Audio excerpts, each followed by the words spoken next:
Bonjour, bonsoir les amis Gilets jaunes. Alors, cette vidéo va être un peu longue, parce que le sujet est sérieux. Nous allons parler de l'armée, puisqu'ils font l'actualité.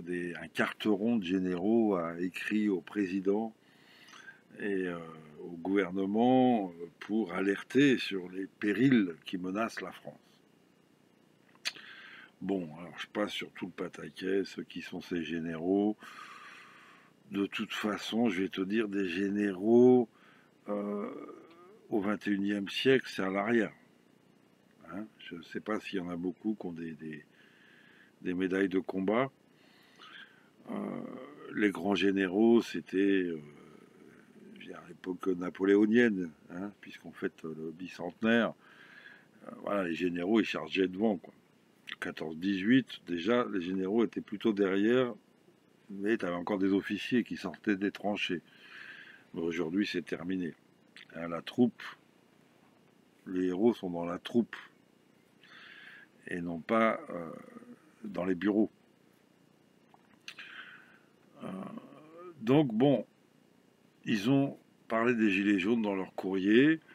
Alors, je te le dis tout de suite, ce n'est pas pour soutenir les Gilets jaunes, hein, c'est pour utiliser les Gilets jaunes, pour manipuler les Gilets jaunes, pour donner du poids à leur courrier. Si des généraux sont coupés du peuple, ça va pas. Donc, pour donner du poids à leur courrier, ils disent voilà, nous soutenons les Gilets jaunes pour que les Gilets jaunes les soutiennent dans leur. Pour qu'on donne du poids à leur propre initiative. Et ça me donne raison quand je dis que nos idées ont gagné.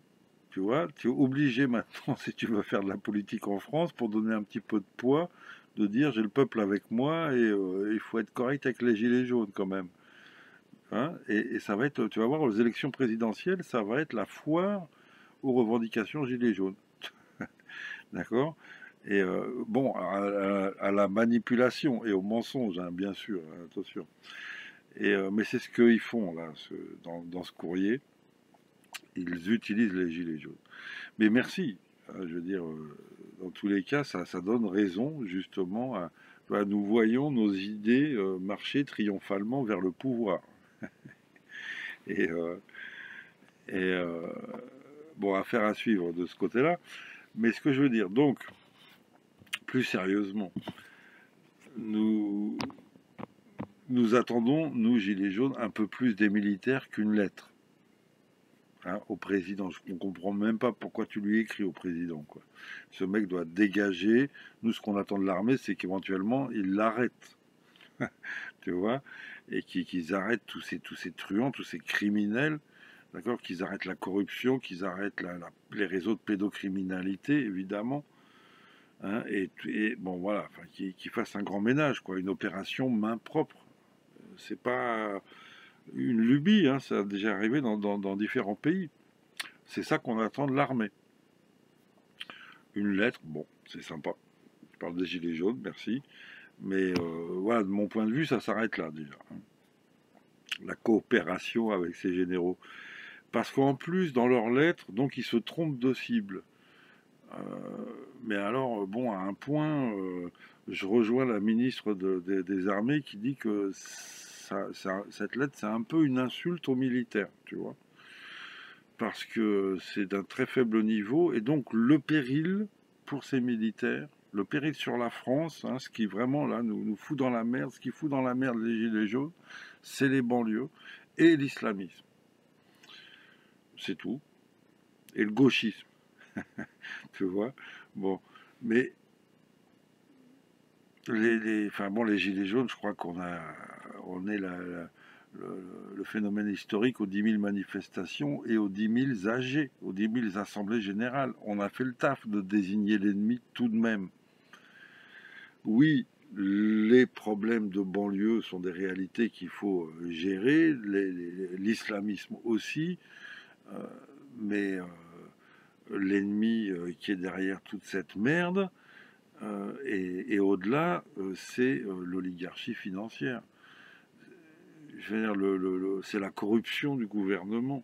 C'est pour ça que les choses marchent mal dans les banlieues, quoi. C'est le pillage de la France par ces élites. Voilà. Ce sont les guerres qui coûtent des milliards et des centaines de milliards.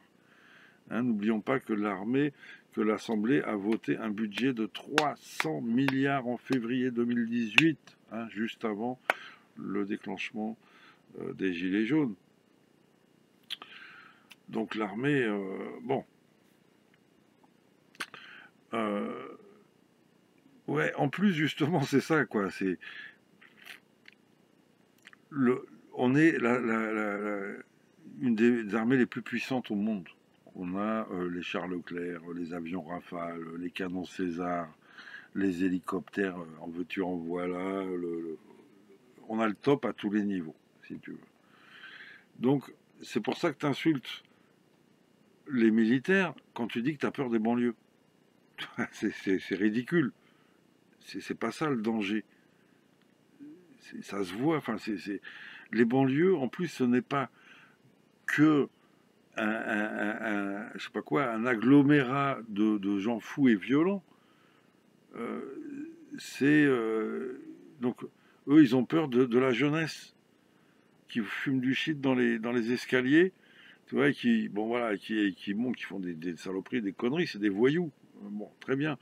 Mais les banlieues, c'est 90% de travailleurs, enfin, quand ils en ont, mais je veux dire des retraités, des femmes, voilà, et des travailleurs. Il y a beaucoup de travailleurs qui vivent dans les cités, évidemment. Et ce sont des gens qui sont victimes de ces voyous. Et c'est pas ces voyous, c'est pas c'est pas le péril, si tu veux.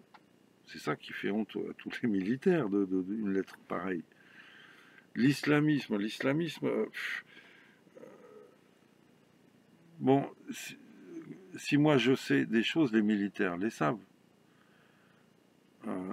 On sait qu'il y a les accords entre frères musulmans et la CIA depuis 1956. L'islamisme, on sait que c'est donc les frères musulmans, Daesh, Al-Qaïda, que l'Arabie Saoudite, le Qatar, les Émirats Arabes Unis, la Turquie, tous financent ces gens-là, achètent nos armes par milliards. Là, la France, on est le troisième vendeur d'armes au monde après les Américains et les Russes, quoi. Et les Américains, ils en vendent des tonnes et des tonnes à tous ces frères musulmans, à tous ces pays qui arment le terrorisme, Boko Haram, tout ça, c'est financé par ces pays-là. L'islamisme, voilà quoi, je veux dire, c'est pas, je veux dire, l'islamisme, c'est un danger, évidemment, parce que c'est très bien, mais pour arrêter l'islamisme, il faut aller au-delà, hein, de ce chiffon rouge, quoi. Qui finance, qui arme l'islamisme? Là, t'es dans la merde, parce que la France, elle est en première ligne. En ce moment, on est en Syrie, on est avec Al-Qaïda contre l'État syrien. Personne ne fait le rapprochement, mais Fabius, il l'a dit, Al-Qaïda fait du bon travail en Syrie. Tu vois ce que je veux dire? Sarkozy a donné les clés de l'islam de France aux frères musulmans. Après, tu t'étonnes que les petits jeunes de France passent par les mosquées des frères musulmans, arrivent en Turquie, qui est un pays frère musulman, et ils se retrouvent dans des régiments d'Al-Qaïda, frères musulmans, contre l'État syrien. Moi, je veux bien qu'on parle de l'islamisme, mais enfin, je pense qu'il y a des responsabilités au moins partagées, on va dire. Donc, c'est pas ça l'ennemi. L'ennemi, si tu demandes aux vrais militaires, et on en a chez les Gilets jaunes, on a des militaires Gilets jaunes. On a de la troupe, des officiers, des sous-officiers, un colonel que je connais, je ne vais pas dire des officiers, mais je suis sûr qu'il y en a plusieurs. Et où tu leur demandes quel est l'ennemi de la France. Bah, il va te dire, ils n'ont pas parlé, dans leurs lettres, ils ne le disent pas, l'OTAN, n'importe quel gilet jaune, militaire ou pas militaire, il va te dire, l'OTAN, c'est déjà un gros, gros ennemi. Depuis 30 ans, on est engagé dans des guerres à la con qui font des millions de morts, des dizaines de millions de réfugiés pourquoi tu as des réfugiés afghans, irakiens, syriens? Tu te poses pas la question? La France-Afrique, pourquoi toute notre armée, elle est dans 14 pays en Afrique, et tu as des Africains chez toi? Bah merde alors, qui ont faim et qui sont pauvres, qui crèvent 10 fois sur la route pour essayer de trouver 1 euro par terre en France. Et tu crois pas qu'il l'armée a une responsabilité dans tout ce chaos social, si tu veux? Et, la banlieue, les islamistes, c'est la face immergée de l'iceberg. Si tu veux, c'est vraiment pas là le problème. Les gilets jaunes le savent, les gilets jaunes militaires le savent. Ils te diront, demande aux militaires, c'est quoi les problèmes de la France? La corruption, la pédocriminalité, l'OTAN, l'Europe, l'OMS, les banlieues. Évidemment que ça fait honte aux militaires. C'est ça le péril de la France. D'accord, la France, elle est surarmée. Et les musulmans, 99% des victimes de l'islamisme, du terrorisme et de la barbarie, ce sont des musulmans. Alors les musulmans de France, comme les autres, ils veulent pas d'islamistes. S'il y a des noyaux d'islamisme qui devaient sortir comme ça, prendre les armes, tu verrais tous les musulmans volontaires pour aller leur casser la gueule. Les musulmans, ils veulent vivre en paix comme tout le monde. Le pacte social, c'est la paix sociale, la paix civile. Donc ils se trompent de cible. Et après, ils se trompent apparemment de méthode, parce qu'ils sous-entendent le fait qu'en gros, guerre civile bientôt, etc. Qu'est-ce que ça veut dire guerre civile avec la méga armée française contre des banlieusards? Appelle ça de la guerre civile? Moi, j'appelle ça une éradication. Voilà, c'est ça, ils utilisent le mot, je crois, dans leur courrier, éradication du problème ou je sais plus quoi, tu vois. C'est donc un génocide, éventuellement une épuration ethnique. Tu vois, c'est bon, tu lâches l'armée et en moins d'une journée, c'est réglé. Hein, les Charles Leclerc contre les cocktails Molotov, ça devrait le faire quand même. Et donc il n'y aura pas de guerre civile. C'est n'importe quoi. Il y a la police, il y a la gendarmerie, il y a les CRS, et il y a l'armée française, et il y a l'OTAN. Tu fais une guerre civile ou quoi? Les banlieues?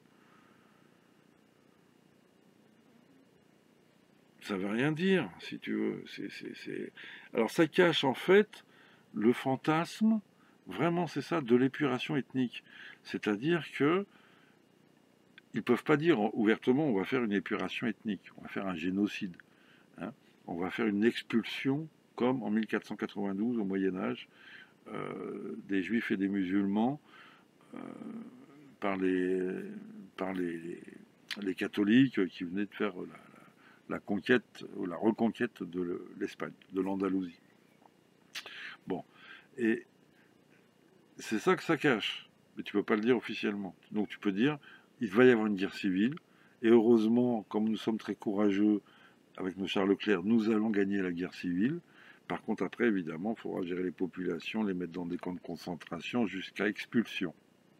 C'est ça que ça cache, c'est ça le fantasme. C'est un fantasme, parce que ou alors c'est une nouvelle guerre mondiale, parce que toute l'Afrique rejettera la France. Si la France fait ça, toute l'Afrique vomira la France. Et là, tout d'un coup, il y aura un problème pour la France. On dirait, s'il vous plaît, les Africains, on voudrait un peu d'or, de pétrole, tu comprends? Donc, je crois qu'on est au XXIe siècle. C'est à la fois le fruit de la modernité, cette capacité qu'ont les peuples à se mouvoir comme ça, et la France a été un des moteurs de la modernité, hein, de la mondialisation. On est un des pays moteurs de la mondialisation, qu'on le veuille ou non, que ça nous plaise ou non. Pas nous, enfin, notre élite, et puis même nous, aujourd'hui, notre mode de consommation, etc. etc. Ça, c'est un fait, si tu veux. Donc, bon, voilà que j'ai réussi à perdre le fil. Je te dis, ça va être une vidéo assez longue, parce que j'en ai encore pas mal à dire sur le sujet. Donc, voilà, en tout cas, voilà, la modernité a participé aux migrations, Mais les guerres ont participé, ont généré les migrations. C'est pour ça, hein, c'est parce qu'on fait la guerre en Syrie, en Irak et en Iran et en Afghanistan qu'on a des millions de réfugiés afghans, syriens, irakiens. Et Afrique de l'Ouest, pareil. Hein, notre armée dans tous ces pays, on pille, enfin, on prend à la louche toutes les richesses au maximum dans un esprit capitaliste ultralibéral. Tu vois, on est en concurrence avec les Africains, tu vois, donc on leur dit c'est légal hein, ce qu'on fait. Tu parles c'est légal, c'est la loi du plus fort, tu vois, du renard, c'est légal, la loi du renard dans le poulailler. Et après on dit putain, il traverse le Sahara puis la mer pour aller prendre 1 euro sur le trottoir. Ils pensent que ce qu'on leur a dit, qu'on trouvait l'argent par terre. Et ils en sont là, quoi, si tu veux. Donc, voilà, ce que je veux dire, c'est qu'on ne peut pas traiter cette question de l'immigration sans aborder la question de la responsabilité, évidemment, de l'oligarchie mondiale dans cette immigration et dans toutes ces problématiques de population trop nombreuses qui n'arrivent pas à s'intégrer dans un pays où il n'y a déjà pas de travail pour les gens du pays, si tu veux. Donc ça, c'est évident que c'est... Mais tu ne pourras pas le régler simplement... Alors si, tu peux le régler en disant on fait une épuration ethnique, d'accord. Mais là, c'est le chaos pour la France, c'est la guerre civile pour la France, pour de bon. Et l'Afrique sera coupée, etc. Donc l'armée française devra encore faire du pillage et de la guerre en Afrique. Enfin, c'est n'importe quoi. C'est être ennemi de la France. Ce n'est pas aimer la France que de vouloir ça comme avenir pour la France. Je crois que si les Gilets jaunes arrivaient au pouvoir, ce qui ne serait tardé donc, parce que quelque part, encore une fois, toutes nos revendications,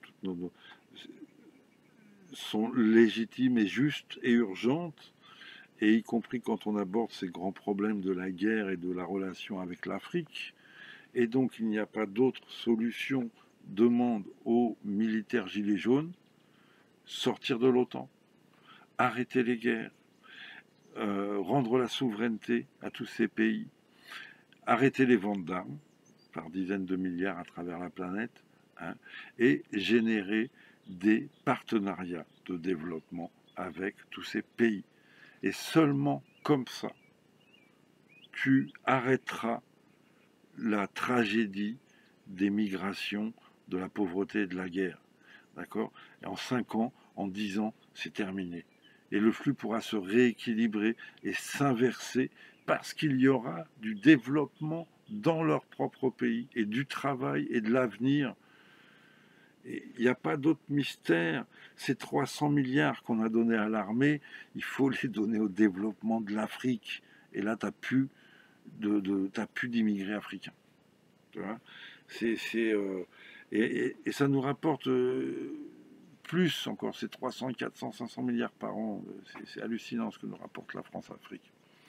Le pillage du pétrole en Libye, etc. C'est parce que la France a détruit la Libye que maintenant il y a plein de bateaux qui traversent la Méditerranée pour du pétrole que Total te revend à la pompe.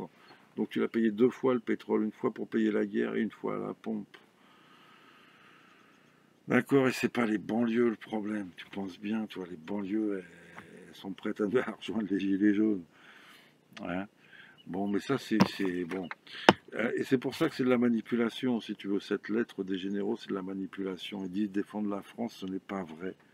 D'accord? Je ne sais pas qui est derrière, qui leur a tordu le cerveau comme ça, mais c'est vrai que ces gens-là, c'est la honte de l'armée française de penser comme ça. D'accord? Ils font honte aux militaires sérieux. 1, parce qu'ils se trompent d'ennemis. 2, parce qu'ils ont peur des banlieues. Et 3, parce qu'ils ne disent pas la vérité. Ils ne disent pas la vérité. Et ils participent à cette manipulation, comment dire, dans laquelle la France n'a aucun intérêt. Moi, je vais te dire quelque chose qui est quand même important de savoir. Ça fait 50 ans qu'on nous bassine avec l'islamisation de la France. Hein. Ça fait... en 1986, il y avait les affiches de Le Pen comment ça, dans 20 ans, la France sera islamique. En 1986, donc 2006, hein, plus 20, 2006. Donc, si tu veux, la France n'est pas du tout islamique, donc Le Pen c'est un mauvais visionnaire politique, pour le moins, tu vois. Il a eu peur, pareil, d'un truc qui n'existe pas, en fait. Tu vois. Mais là où moi, ce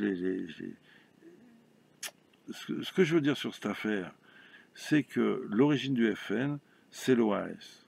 D'accord. L'OAS, c'est un carteron encore de généraux qui fait un coup d'État, qui tente un coup d'État en Algérie pour conserver l'Algérie française, alors que De Gaulle dit ok, c'est terminé.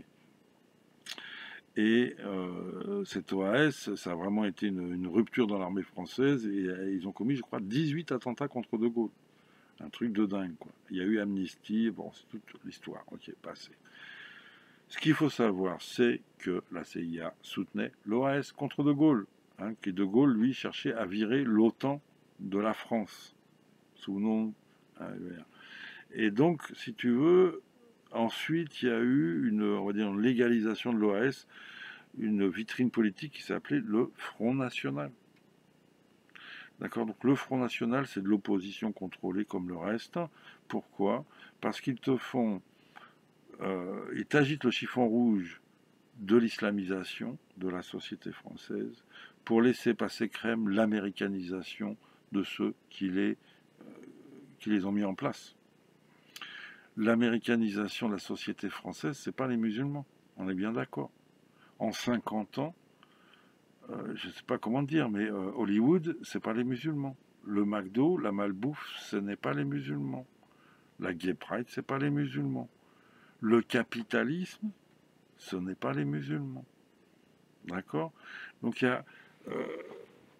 voilà, ça, ils ont fait le taf de nous faire peur avec cette islamisation, ce fantôme de l'islamisation. Et ils l'ont fabriqué. Et donc on a, je te dis encore une fois, c'est 1956, c'est CIA, frères musulmans, ok, ils sont dans la même... ils sont main dans la main. Contre les régimes qui ne conviennent pas aux Américains. C'est simple. Hein, tu vois, ça a marché très bien en Libye, en Syrie, enfin très mal, ça n'a pas aussi bien marché que ça en Syrie. Malgré tout, ils ont détruit le pays qui était l'objectif. Et voilà que je refais le saut, je repère le fil. Taf, taf, taf. Donc oui, voilà, il y a cette manipulation d'américaniser la société française. Et ça, ces généraux non plus ne le dénoncent pas. Toi, ces généraux dénoncent encore les banlieues et l'islamisation, alors que la société est totalement américanisée.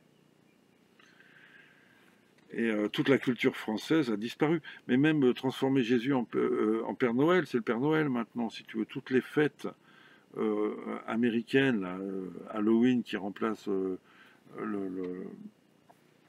la Toussaint, voilà, tout est transformé. C'est pas les musulmans, ce sont les Américains. La société française a été totalement américanisée, marchandisée, mais tout ce que tu veux, quoi, mais pas islamisée.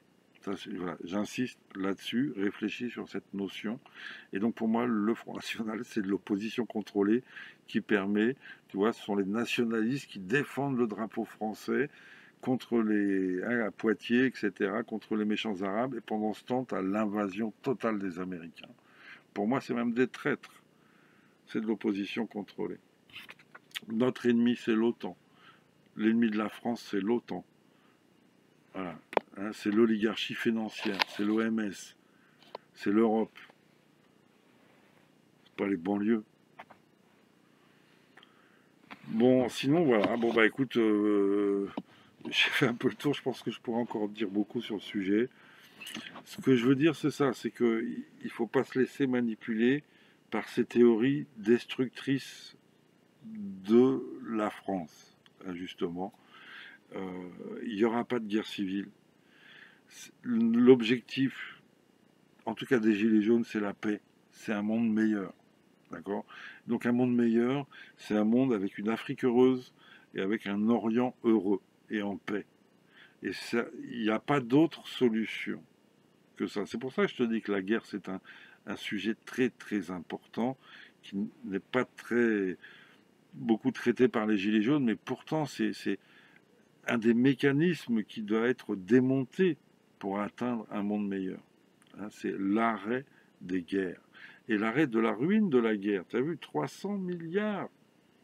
On dit aux Gilets jaunes, putain, 10 milliards, vous nous coûtez 10 milliards, c'est cher. 300 milliards pour la guerre. Et on emprunte et on en s'endette. À Rome aussi, la guerre a fini par ruiner Rome. Et là, ça ruine Rome, ça ruine la France, je veux dire, dans le sens où ça nous ruine réellement financièrement, mais en plus, ça génère ces vagues migratoires destructrices. Voilà, mais c'est pas de la faute du mec qui est en train d'être chassé par l'incendie de la guerre. C'est évidemment voilà, la faute du mec qui fait la guerre, et du mec qui finance la guerre, et du mec qui arme la guerre. Tu peux pas. Voilà, il faut essayer d'avancer avec un peu de logique, les amis.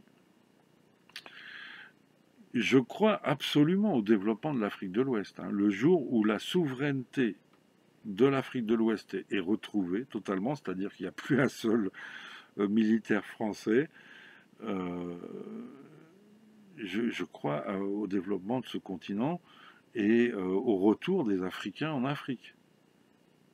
Et tu verras qu'il y aura tellement de boulot que les chômeurs français trouveront du boulot en Afrique et on sera vachement content d'être au bord de la plage avec des gens qui jouent de la musique.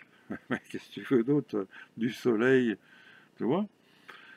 Pourquoi la guerre? Pourquoi l'exploitation? Bon, voilà. Alors je sais bien que là on est dans l'utopie gilet jaune, mais ce que je veux dire c'est ça, c'est que ces militaires là, très bien, chacun pense ce qu'il veut, d'accord, écrit ce qu'il veut. C'était une jolie lettre, merci beaucoup d'avoir parlé des gilets jaunes. Mais ensuite, faut pas nous retourner le cerveau sur ces choses de la guerre et du péril de la France, essayer de nous détourner encore une fois des vrais problèmes en nous remettant le nez dans les banlieues et les islamistes, etc. Ça, les gilets jaunes ne sont pas dupes. Bon, allez, je vais m'arrêter là. À très bientôt, les amis.